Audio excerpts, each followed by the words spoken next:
because, Daddy, it's not ilalabas ni Tony dito. So yummy! Hello mga person! So for today's video, for today's ganap. Minsan nga iniibabaw ko na lamang sa sinaing yung mga pagkain ni Baby Ellery para kasabay niya ng maluto yung sinaing namin. Pero madalas nga ay dito kaya niluluto sa kanyang lutuan ng food niya at blender.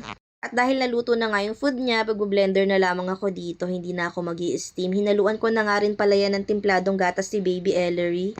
Para naman mas malasa yung maging pagkain niya ngayon, itlog nga pala yan at patatas mga person na in-steam ko sa may sinaing.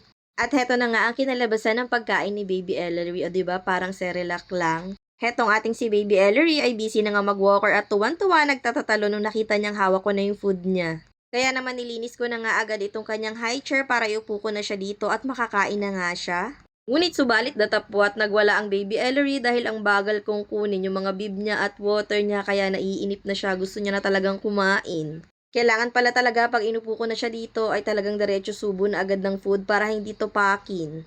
At ayan na nga as usual, unang subo, tanggal ang ligalig at pasmile-smile pa nga ang Baby Ellery parang nagpapasalamat sa mommy. Pinakaunang natikman nga ni Baby Ellery yung patatas at first time niya nga lang na hinaluan ko to ng itlog at ng gatas niya at mukhang nagustuhan niya talaga, sobrang ngiti siya ng ngiti sa mga oras na yan. Sinasanay ko na nga rin pala siyang painumin sa baso para matuto na rin siya.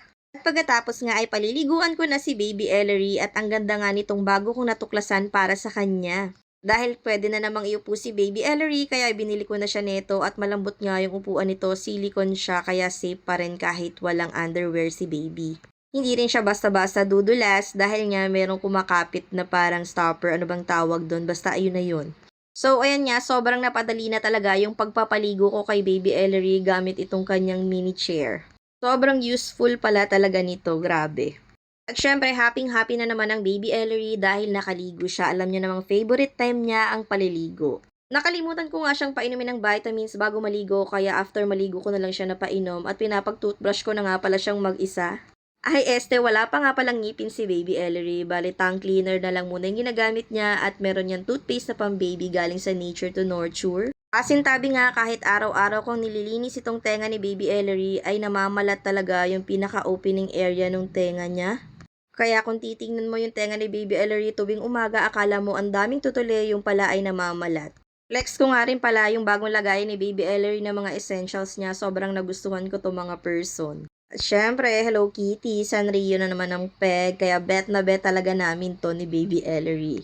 At sobrang dali nga bitbitin kahit saan. Yung pagkatapos niya nga maligo, kapag hindi pa siya inaantok, ay hinahayaan ko na nga muna siyang mag-walker at maglaro-laro dito sa may loob namin.